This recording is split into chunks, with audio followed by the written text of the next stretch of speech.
My name is Theo Argitis, and I'm Managing Director at Compass Rose Group, and I'm here today with the CEOs of Canada's 5 largest apartment REITs. Thank you for joining us. Thanks for having us. Thanks for having us. Quick introductions. To my immediate right, we have Mark Kenny, CEO of CAPREIT, Michael Waters, next to Mark, CEO of Minto Group and Minto Apartment REIT, Brad Cutsey, President and CEO of InterRent REIT, Sam Kolyas, Chairman and CEO of Boardwalk REIT, and Philip Fraser, President and CEO of Killam Apartment REIT. Well, thank you for being here again. 2022 was a very difficult year. We see the data, Canadian Real Estate Association data, show prices for homes are down year over year, more than 7%. From the peak earlier in 2022, prices are down more than 13%. So there was quite a bit of a correction. At the same time, if you look at prices from 3 years ago, prices are well ahead of what they were pre-pandemic levels, and there doesn't seem to be a lot of distress out there from what I can see. So, let's take a quick look at the market for the housing market generally, writ large for 2023. Are we going to see a stronger year, a weaker year, the same year? Michael, why don't you tell us what you think the outlook for 2023 will look like? Well, there's a lot of change, as you pointed out. What hasn't changed in Canada is that our housing supply curve is relatively inelastic. And Canada does not produce enough homes for the population growth that we're seeing, which has really surged post-2015 as Canada began welcoming more new Canadians. In last year, 2022, we saw a record number, 430,000 new permanent residents, with a target to reach 500,000 in 2025. So that's a lot of new demand coming into our housing sector. At the same time, as I touched on, we're just not producing enough new homes. You referenced interest rates, and that is having an impact on the home purchase market. Certainly, we've seen resale values of new homes and existing homes drop substantially from the market peaks in early 2022. And in some cities like Toronto, down almost 20% in that 10 months since the market peak. That's pretty substantial. And that's having an impact not just on home purchase, but also the rental market. And some of my colleagues here can talk about that as well. Yeah, if I chime in, I'll take us back in time a little bit to the first quarter of 2020, just before the pandemic hit us. All of our businesses were experiencing very low vacancy rates. Demand was surging. It was very evident to everybody here that we just didn't have enough supply. And then something happened. One of the interesting characteristics of the pandemic was we had household consolidation. A lot of kids went home, a lot of under 30s went home, people went to work at their cottages. So the need for the housing of a traditional family unit had changed, okay? A lot of us had high vacancies. We saw rents fall coast to coast. There was a very, very competitive rental market. A lot of people don't realize that during the pandemic, again, this sector experienced a dramatic decline in rents. We had incentives. We had all kinds of rent forgiveness programs because people were concerned. But really what is at the heart of this thing is what Mike alluded to, is that back in around 2015, this huge surge of immigration, Canada never had to think about responsible housing policy to be with responsible immigration policy. And I think that was a big mistake. I don't think we'd seen it in our history because we always had affordable housing coast to coast.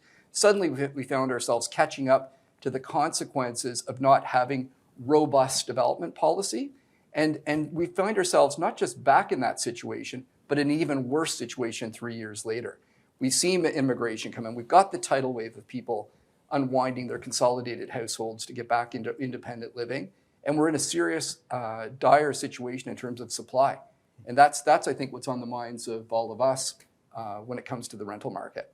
Just to add to that, Mark, when you look out to 2023 and 2024, we've seen the Fed and the Bank of Canada continue to increase interest rates. To Michael's earlier comment, I think it's going to also have a profound impact on the developers. Even I'm not even talking multifamily, which is our well that we play in, but even single family, because all of a sudden the developers are going to be starting to question, will there be the buyer at the other end? Because a lot of the potential demand for the home buyers you want to have some kind of economic certainty. And we're almost trying to create and introduce somewhat of a soft landing, as these central banks call it. But if we don't, and we go into, say, a mild recession or even a harder recession, the developers are very skeptic of being able to deliver supply, because there's a cycle there. So now not only do you have the developers on the single family home market might be taking a pause, or newcomers to Canada still increasing their population with nowhere to live. What Philip has experienced, you talk for it yourself, but the whole supply chain issue and the cost of building, just finding people, finding the trades that we need to build the housing is the headwind, I think, that Brad's talking about. Like the cost of construction, when we're seeing brand new apartment buildings come online today, we view those buildings as being 20% below replacement cost. They're brand new. How can they be 20% below replacement cost? Well, they were built with labor contracts of 6 years ago. They were built with supply contracts of years ago. So in terms of just the basic dynamics of cost, there's a whole area of headwinds there. Phil, you would know more about this than most.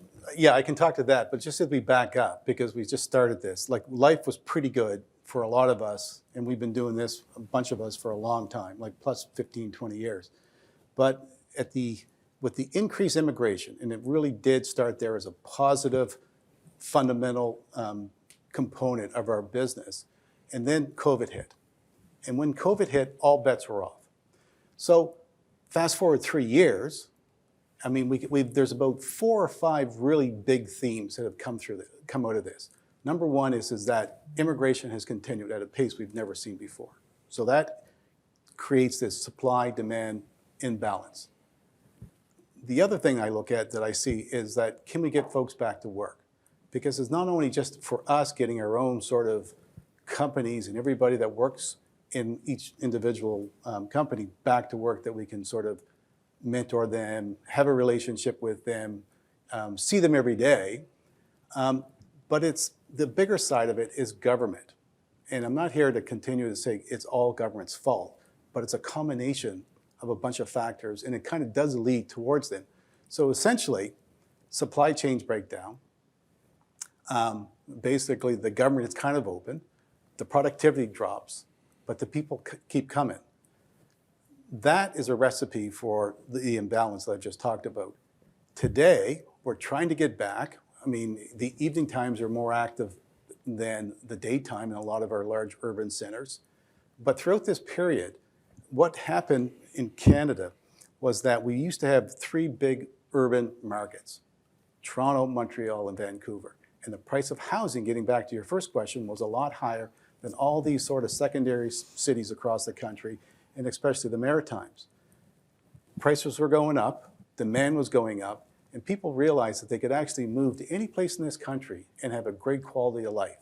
Mark, you talked about people just went back to their families, or they went to their cottages. So all of a sudden, there was this house pressure every part of the country that we've never seen before.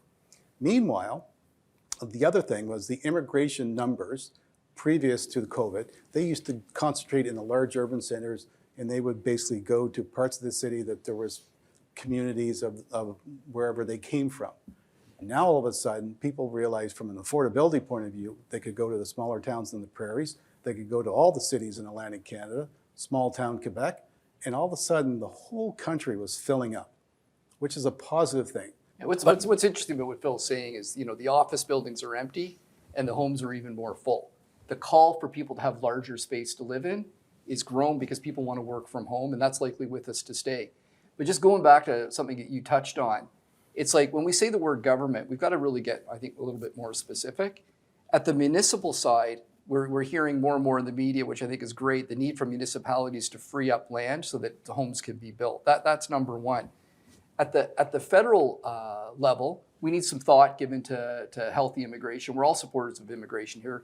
Brad talks about it all the time, how we desperately need people that can get into the trades and help our country grow. That's our legacy. We are all supportive of that. But then creating an environment where capital is safe, okay? Rental apartments are an investment. They've always been an investment. They were an investment the first time a rental building was ever built in this country.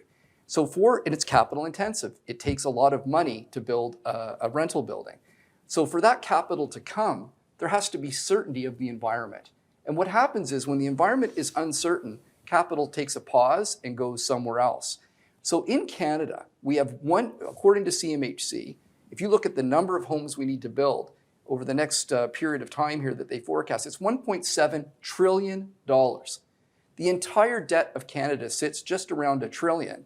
We're talking about an additional $1.7 trillion just for the housing need. Government can't do it on its own. Government needs the private sector. Government really needs the public markets. And why is that? All of our entities draw capital, new capital. Sometimes it's international, most of the time it's domestic, even most of the time it's average Canadians that want to invest in real estate, into our vehicles so that we build new rental. Almost without exception, all of us are in the new rental construction game. There's a bit of a misunderstanding that that's not our core business. TD just came out with a report that looked at the REIT sector. And if you look at the REIT sector in Canada, we are primed to build, we have in the pipeline, under development application, 230,000 homes. Shutting off that sector and dialing down the capital requirements that are there, they're planned. We're ready to deliver 230,000 homes as a sector in Canada. To turn it off is we don't understand.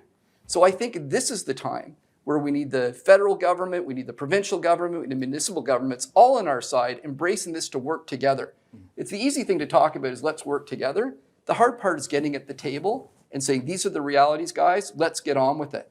We don't think, I'm not sure it's a well-held view, that the government can build all the housing for Canada.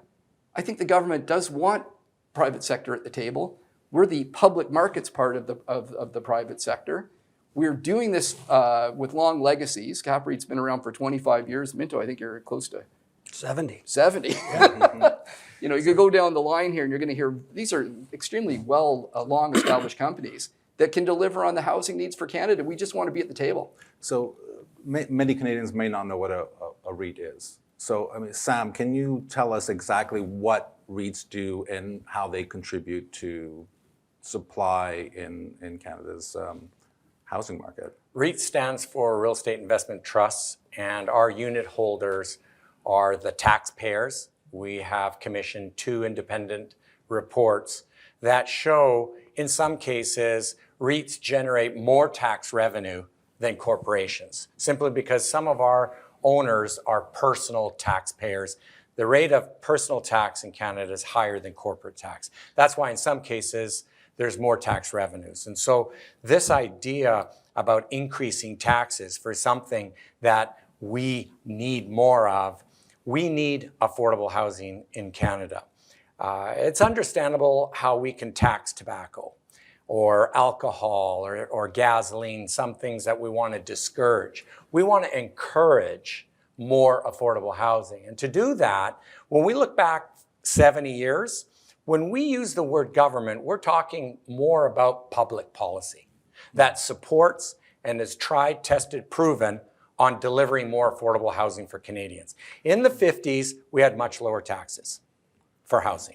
In the 50s, more tax deductions, like capital cost allowances in the 60s, 70s were 20% versus 4%. That allows a developer to recapture all that capital invested in real estate to build more. Because the more we can defer our taxes, the more capital we have to build more real estate. So lower taxes is a tried, tested, proven way to increase affordable housing. I just want to ask Sam a question, or anybody on this panel a question. You're referring to the federal government's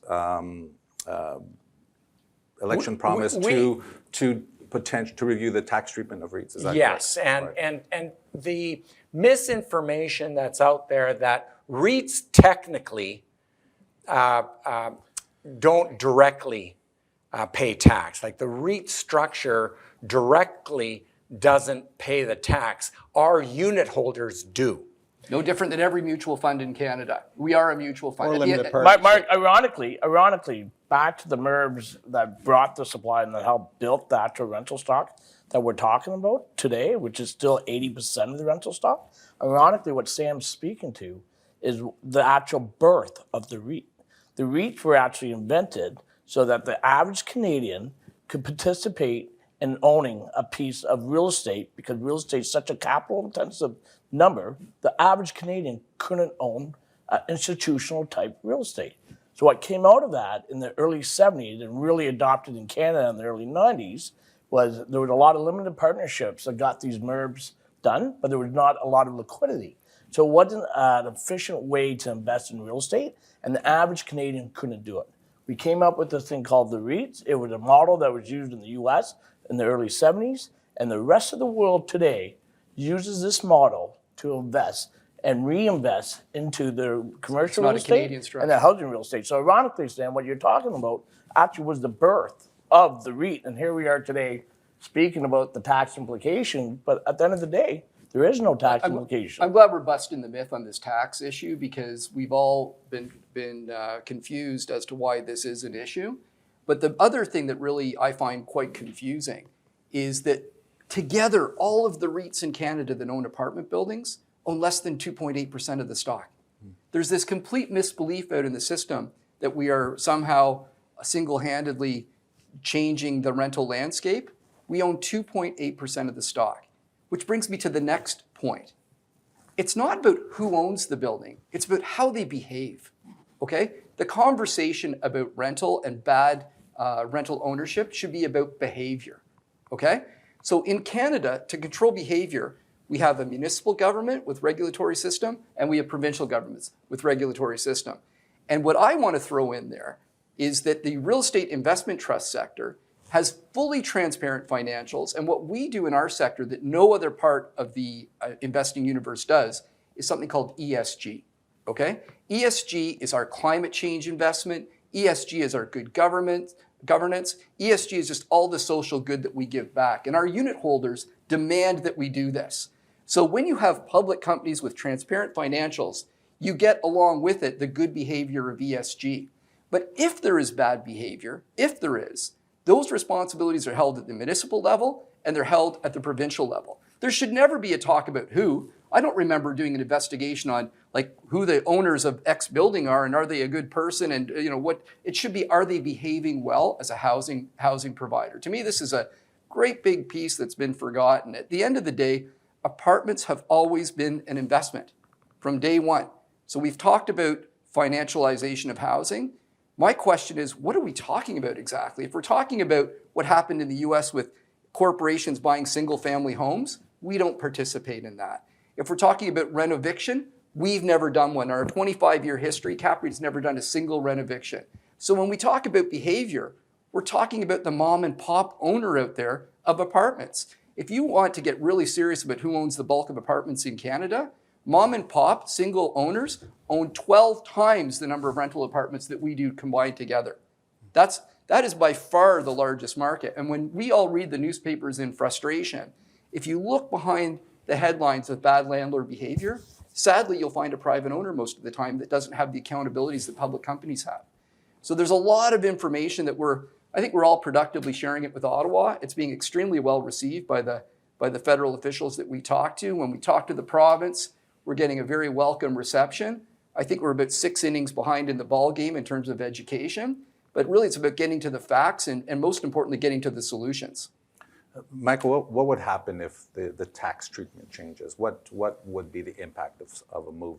Well, it's a good point. As Sam said, a REIT is a real estate investment trust. It is a trust, which is a flow-through entity. That means that the rental income and gains are taxed in the hands of the unit holders directly.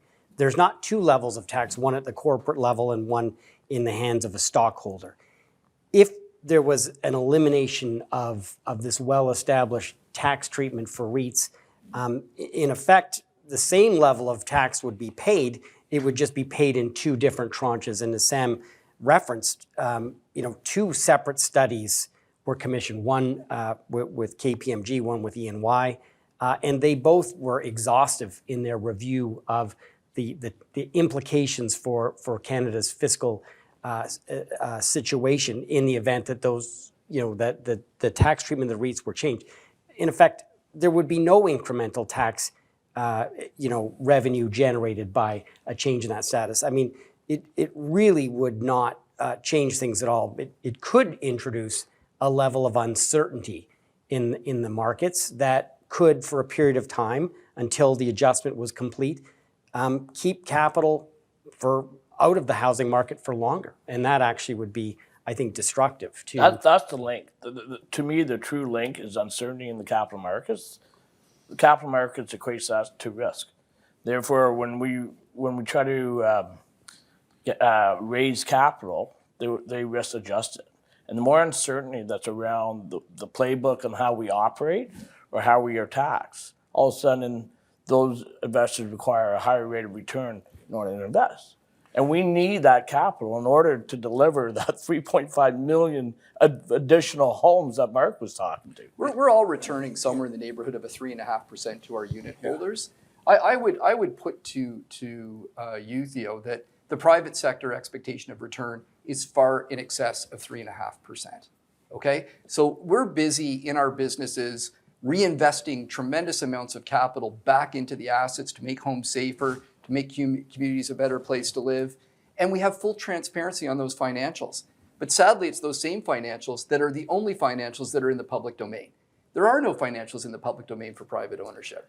So how much supply would be at risk, you would think, maybe looking forward, if something like this? Well, 230,000 homes within the REIT community at large is what's in the pipeline. Yeah. Shutting down 230,000 homes of development at a time when we need homes the most is difficult for me to understand. To put it into like simple terms, that's a full year of home production for the entire country suddenly vaporized. And I'm glad you said that, Michael. And add on that, we invest in the existing stock that's getting depleted each year because it's built, when Sam said, back in the 50s and the 60s. The existing stock needs a much needed capital infusion as well. This group have been big supporters of spending back into that decaying rental stock. The most important risk here is affordability for all Canadians. That's what's at risk. Is, do we really want to increase affordability and housing for all Canadians? Do we really want to do that? And the answer is yes. And to be able to do that, we have tried, tested, and proven public policy that has done that over the last 70 years. The only thing we need to do is go back to that playbook, it's tried, tested, and proven, and use those public policies to ignite the supply that's needed to increase competition by increasing supply and relieve the pressure on the price that all new supply relieves price pressure. Canada really needs to get behind the capital formation to build new. It doesn't just have, taxes don't build homes. So back to what, and Phil, I'll come to you here. Back to, what is a REIT? I mean, essentially, are REITs a cheaper form of financing Canadian housing? Is it a without REITs, it's even more expensive for Canadians to finance? It's an efficient form to own real estate in, compared to the other basically ways you would hold assets. It's more democratizing. It now allows, with the technology that we have for financial products, anybody with $50 can own an apartment now. It essentially democratizes the ownership of homes, multifamily homes. So every and any Canadian can now become an owner of a multifamily housing community. All of our tenants can become owners. Everybody is not precluded from becoming an owner. As we issue more stock, which none of us have been doing in the last period of time, because we need clarity. The whole public markets needs clarity that the government is on side with the public markets. But once that's open, we issue new shares. That new capital builds new homes.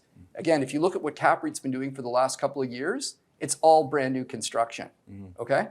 Our older business plan was taking distressed communities, investing capital, making them better. We left that business a long time ago. So what we are in the business of doing, as some of my colleagues are in the business of doing, is raising capital to build more housing for Canada.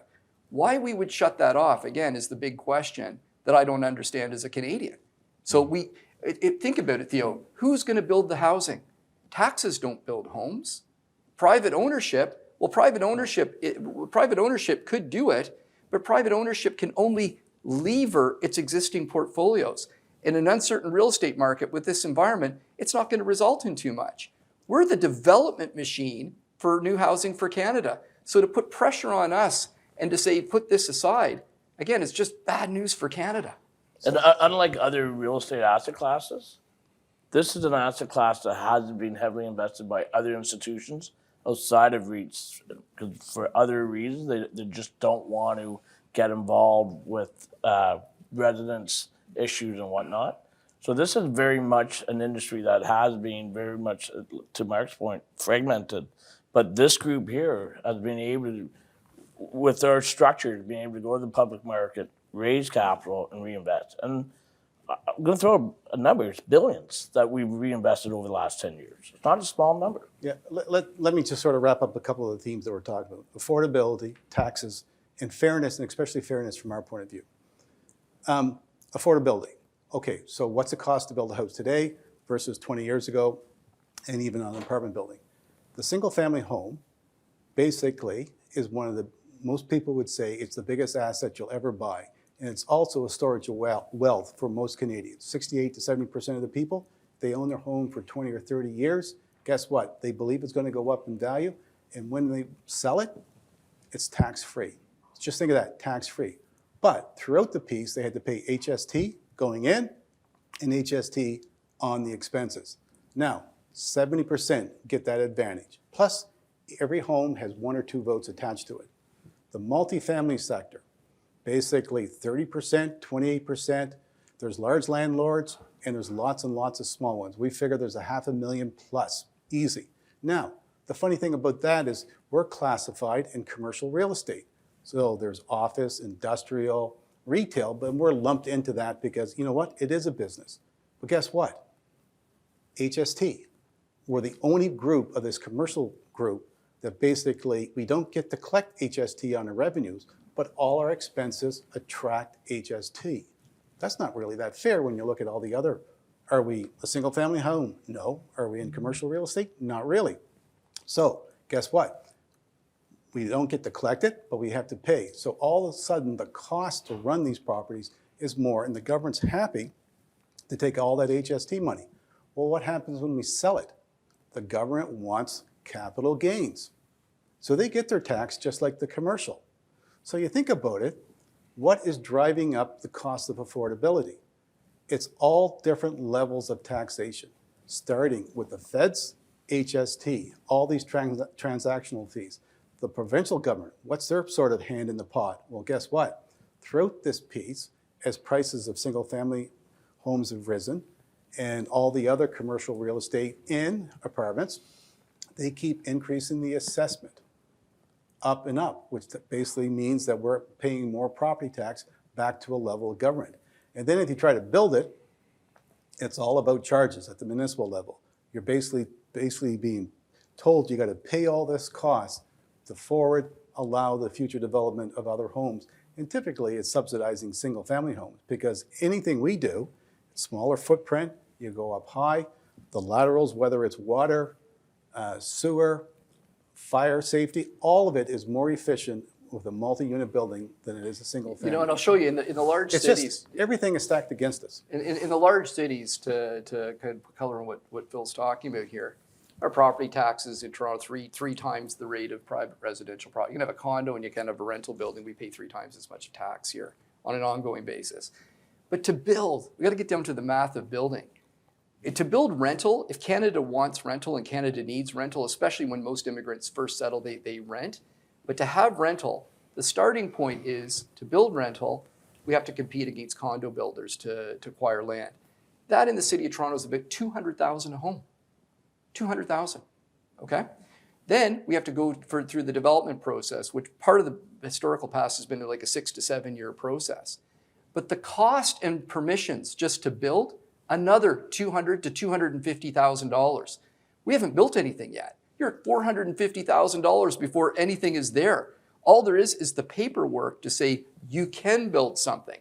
Now we've got the headwinds of other regulation and taxes on the HST inputs that Phil was talking about. It's a really big challenge. So the private sector is still prepared to step up and do this, but only if government gives clarity. And if government says it's a safe place to invest, investors take that money. Because quite frankly, what's happened, the phenomenon in Canada that's happened that most people can probably relate to, is that all of our rental product in Canada over the last 15 to 20 years has come from condo development, where individual buyers are buying their units and renting them out. There's been very little rental development happen because the odds are so stacked against us in terms of the playing field. If we make the playing field clear, we can deal with some of the cost issues, but most importantly, we have to raise the money. We've got to raise the money with clarity, then we have to take on all of these other challenges. But this is why we need to be at the table with all levels of government. And yet we are in an affordability crisis. There's no denying that. What can be done to, at a time with very rapid immigration growth, very rapid population growth, what can the REITs do? Well, we need clarity on taxation overhang on REITs. That's first and foremost. If we can't raise money, we can't do anything. Then, sadly, it's not a silver bullet. We have to work with municipalities, get those entitlements, get the process done quickly so that we can go. The provinces need to have regulation that's favorable to the investment climate. And at the federal level, we've already dealt with the taxation issue if that happens. That helps funds flow. So when we have those three pieces done, then it's really sitting down face to face with the government to get the process of development done. I wish it was easy to put a watering can in a building grows. It's not like that. It's a highly, highly complicated, heavily capital intensive process to house, think about it, this year, hundreds of thousands of new Canadians. We want those newcomers, and it's back to Sam says, you say this all the time, Sam, why tax something you want more of? It really does it's really simple economics, it really is. We are so undersupplied because the demand is that great. So we've got to get creative, inventive. We've got to work with the federal, provincial, municipal governments. We want to. This group very much wants to. We've got to get smart, like Phil was saying, connect the arbitrage between, secondary, tertiary markets now. So let's the federal government build the infrastructure to bring these people so that they can live and have a high-speed train taking you from Newmarket to Montreal, where Montreal, the rent is 3 times cheaper in place. And I think the other thing we don't speak a lot about and what you hear in the media is the phenomenon of this renting affordability crisis is one, Phil touched on it. Home ownership is the greatest here than anywhere in the world. We place a premium. There's a lot of cultures around the world that accept renting as not only acceptable, a good experience. But for some reason here in Canada, we feel that everybody has to own the home. We can't do that. The rate that we are growing as a population, we can't do that. We have to intensify. So we need the governments to help us intensify and deliver those homes in the air, build the infrastructure around, back to Phil's point, be able to go and move where the cost to develop and the cost of a rent to justify that new development might be lower. So those newcomers, before they get their settled in job, can afford a place to live. We've got to start acting together. And this is possible. We can do this. We have a lot of land. The problem is, back to Mark said, before you even go in the ground, you're through $500,000 a unit. Who's going to fund that? And I can tell you, the public balance sheets can't take that on. So we need the private capital to help be part of that solution. I think there are examples of good policy, though. For example, there are some municipal governments, like the City of Vancouver, that has created clarity for the development of new rental buildings. They permit through new zoning for areas like the Cambie corridor, the Broadway corridor. They've brought in infrastructure, major investments in mass transit, but also as of right zoning and density bonuses for purpose-built rental on top of what could be developed as condo. The City of Toronto has an open door program that provides incentives for affordable purpose-built rental housing. We recently saw in Ontario, the province with Bill 23 brought in a sweeping span of new reforms to planning process to make it cleaner and more streamlined, to look at development charge discounts or exemptions for rental housing of different types. I think at the federal government level, through CMHC, financing incentives for purpose-built rental, like the RCFI program, the MLI Select program. All of these are good policies, and I think with a little bit of tweaking could be even better. And those could be very concrete means to stimulate new purpose-built rental development. They're not sufficient on their own, but they are certainly good steps. I would just add to some of the points that Mark and I agree Brad with you, had but the raised. one element that's missing is we have to have the leaders at the municipal level and at the provincial level motivate their workforces to say it's got to happen. Because without them being motivated to go in and do their job with a smile and want to be part of the solution, everything still grinds to a halt. And I mean, right now, I'm in 4 different provinces trying to build stuff, and anything you do is just too much work for the effort to get it done. You're talking about getting municipal employees back in the office and, Municipal and and zoners, just planners. it's just It's it still is. challenging. The municipal planning staff are overworked, they're underappreciated, and I think they're understaffed. We've seen a huge amount of turnover. We do need some investment. I agree, Phil, in the professional planning staff and in municipal governments and provincial governments, because stuff just is not sort of happening. It takes an undue amount of time to get a project through the approvals process, and that's a huge impediment. And I can't help when we're talking about this to go back to what Sam and Brad were talking about. CMHC is a wonderful asset for Canada. A lot of the things, the policies of the past came out of CMHC policy. A lot of the programs that Mike just referred to have been created with CMHC. We've got incredible history with CMHC that's sitting for government to embrace. Great leadership at CMHC, great people that are really trying to do the best by Canada. They're also a very, very important partner to recognize in our process here, but they've got the history book. They know the lessons of the past. The chief economist of Canada Mortgage and Housing Corporation, CMHC, is our biggest partner and are invaluable to affordability and have drafted or published a report on how to increase affordable housing and really can be summarized by the quote, "We need a all hands on deck," unquote, approach. That means all of us, because we have a shortage that we need to all come together right now and build more housing for more Canadians, which will increase that affordability. So that really is the conclusion or the overriding theme of the recommendation that was published by the Government of Canada, Canada Mortgage and Housing Corporation, all hands on deck. So we're all here to contribute to more affordable housing for all Canadians. Why do you think REITs are getting such a bad rap then? I think we're large. We're visible. And our financials are public. Yeah, we're very visible. How easy is it to produce misinformation today? And it's all about truth that sets us free, facts that we have. We provide more affordable housing than 50% of all our housing is affordable as defined by Canada Mortgage and Housing Corporation, our Crown Corporation housing provider and partner. Defines affordability as gross income to rent, and rent being 30% or lower, or housing expense being 30% or lower than the gross income. And over 50% of the homes that we provide actually fit that definition. So we provide. There's housing advocates that are out there, to answer your question, that are making claims that the apartment REITs own between 30 and 70% of the housing stock. This isn't an opinion. This is factually incorrect stuff. So what's the number?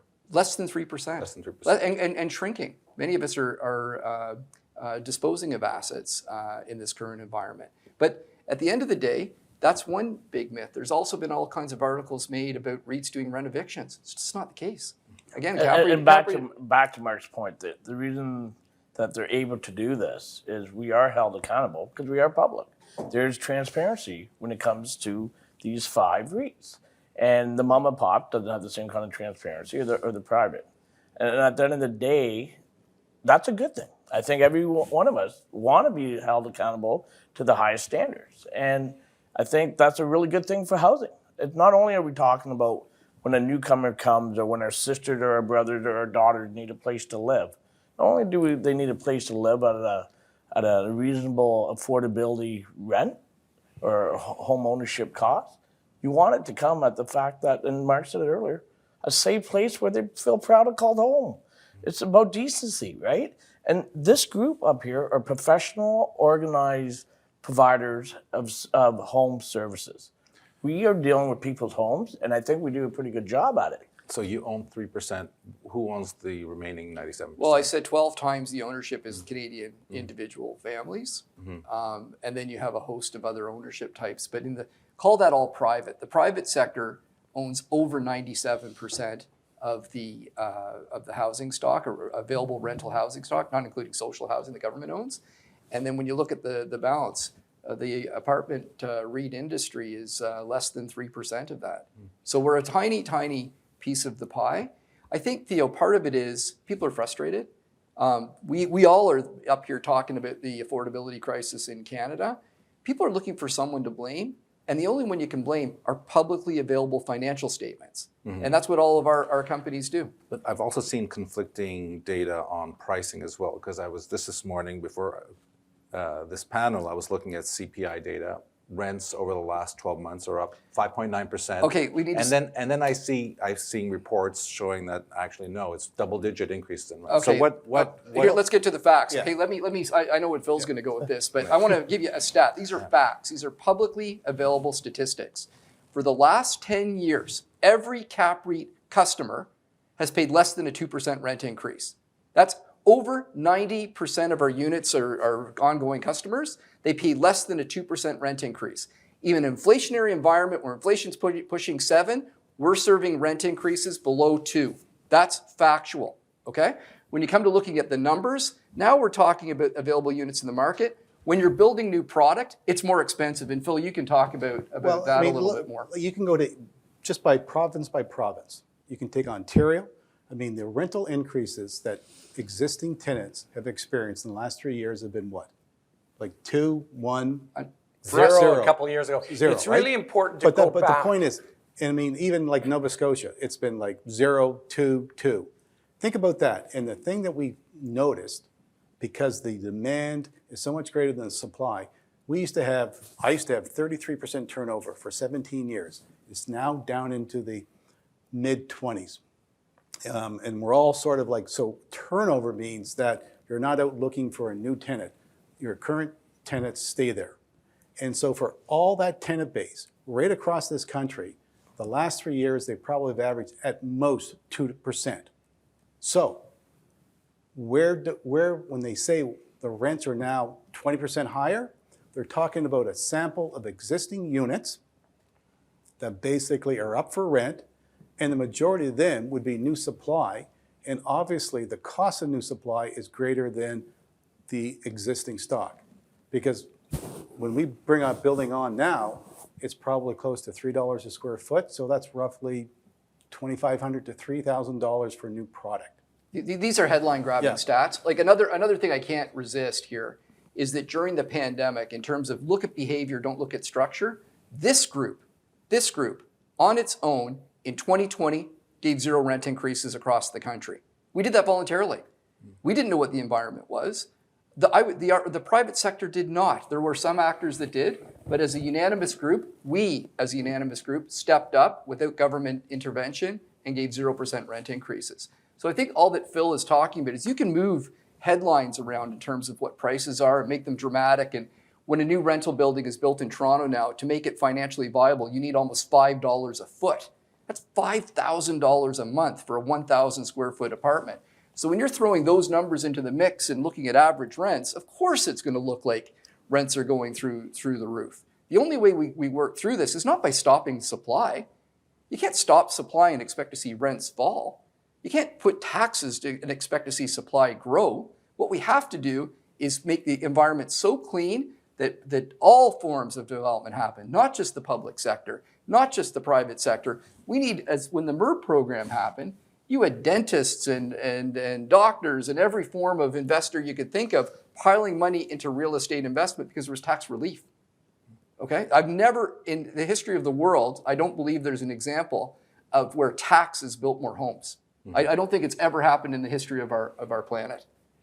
When we look at prices, they're year over year, 12 months. It's really important to stretch that timeline over the last 3 years and include the years that rent on asking prices went down. So it's perspective. And that's what's missing in the headlines, is that chart that rents dropped during the pandemic. And any kind of drop on a percentage basis has to be higher just to get to 100. So from 100 dropping 5%, we need more than 5% to get back to 100 because it's on a lower base. There were no headlines when our rents fell 10%, but there are always headlines when they go up 10, Right. and you're back to square one. So that's important. Then that's asking rents, which includes, for the most part, brand new supply, which is more expensive. A new publication by Yardi has in-place rents. Now those increases are much, much lower than the headlines. So for the vast majority of Canadians in housing today, those increases are much, much lower. Clarify for some of the people that are watching this, where it might be a little bit confused, saying, I'm seeing in the media that some lady had her rent raised by $500, and there was another person, their rent went up $700. Just to be clear, this is not the purpose-built rental industry which we're talking about. These are individual owners that own a condo that can do that kind of activity and don't have the same sort of reputational consequences that we all hold very dear to our hearts. So there are those situations that are getting reported in the media. This is very upsetting to see somebody that's been living in their condo get their rent jacked $700. We just legally can't even do that. That's the sector that we're in. So again, education around where the bad behavior is happening is, I think, that's something that's being missed here in the whole discussion. We're running out of time, and I want to get to a couple of things quickly. Many people talk about conversion of offices as a solution. Do you have any thoughts on that? I never was a big believer. I'm starting to be a believer these days. Because it cuts down on the time to do it. Because you got about a building that's half done, you got a roof, you got windows. I think it's probably a very good thing to take a hard look at. I'm not so optimistic, only because the cost of retrofitting is sometimes more than the cost of building. And just when you think about like the layouts of office buildings and the layouts of an apartment building, an office building is a big square. Well, to cut that up into units means you have little bowling alley apartments for square office buildings. Yeah. Okay? A rental building is typically a rectangle There's because some you have out one there. living on one side, another living on the other side. yeah. So the configuration is very different, and the cost of retrofit is incredible. Yeah. But what Phil is saying is absolutely true. Like, if you want to go fast, there's a way of going fast. I think you guys have done that. So successfully. we're doing one right now in Ottawa, and we would love to do more. It's for us, it reduces your greenhouse gas emissions, right? You're repurposing a building that was almost dark. You're revitalizing the community. Michael, you're from Ottawa. You know the area we're talking about. Yeah.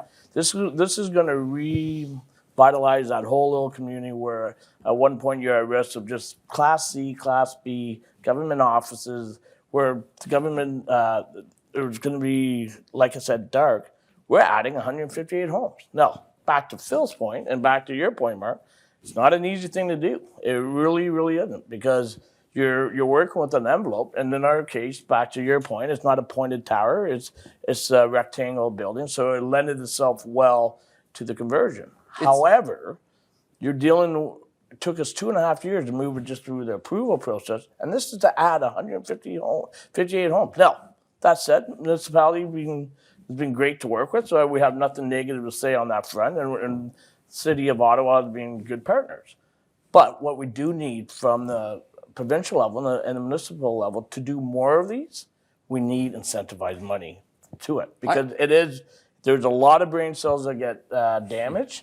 And for one example, as an empty government office, the city was fine with the rain storage basin. Cost us $1 million just to rezone it because it's residential, the exact same building. It's a good idea, but it's not going to solve the crisis. What's going to solve the crisis is getting municipalities at the table for fast and serious zoning, to get the federal government at ease with taxation issues, and get the provinces all in line with good rental policy. At the end of the day, that's what's going to spur massive development. I'm not against these other ideas. I just don't think that it's going to be the solution to the crisis. When Brad's talking about 158 units and lots of heartache, it's good. It's good policy. It's going to be helpful. But we're talking about a $1.7 trillion problem here. This is on a scale like Canada's never seen before. And that's why it's all hands on deck. Like we keep talking about this saying, the best time to plant a tree is 30 years ago. We're just trying to raise our hands and say, look, guys, today is a good time to plant a tree. Let's get going. And so clearing up all the disruption around the conversation of housing is critical. We need to plant a forest. Yeah.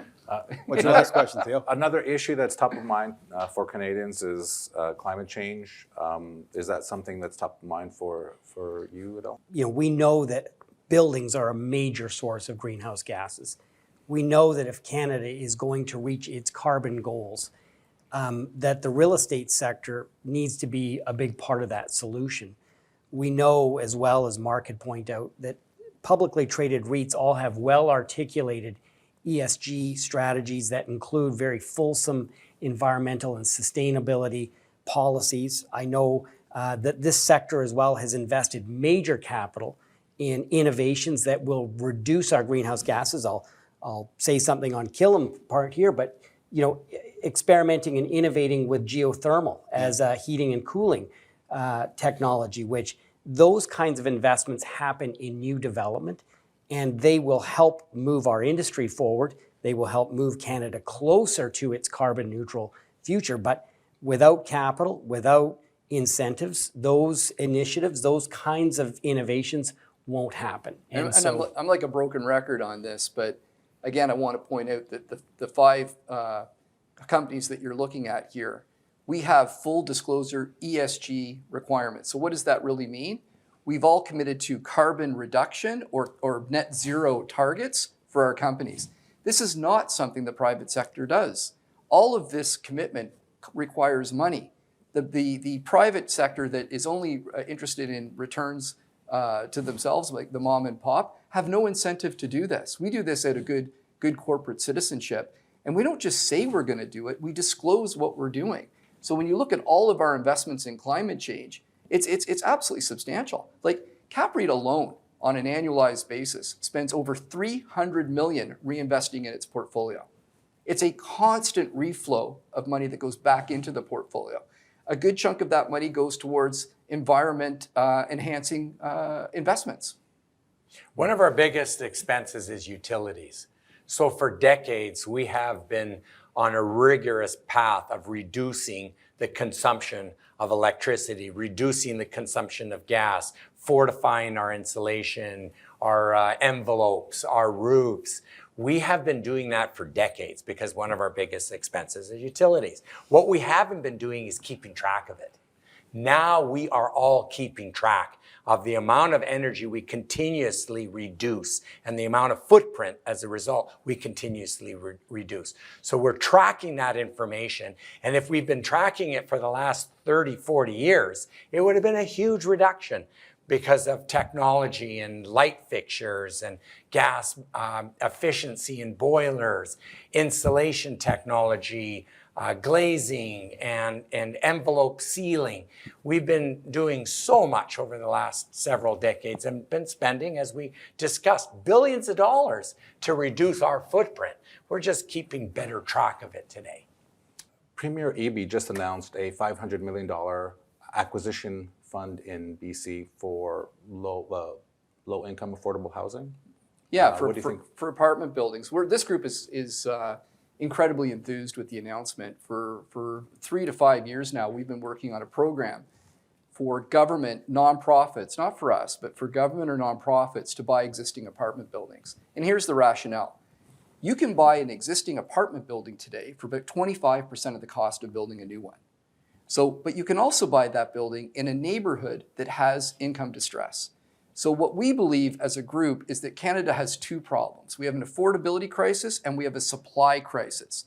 They're cousins, but they're not the same issue.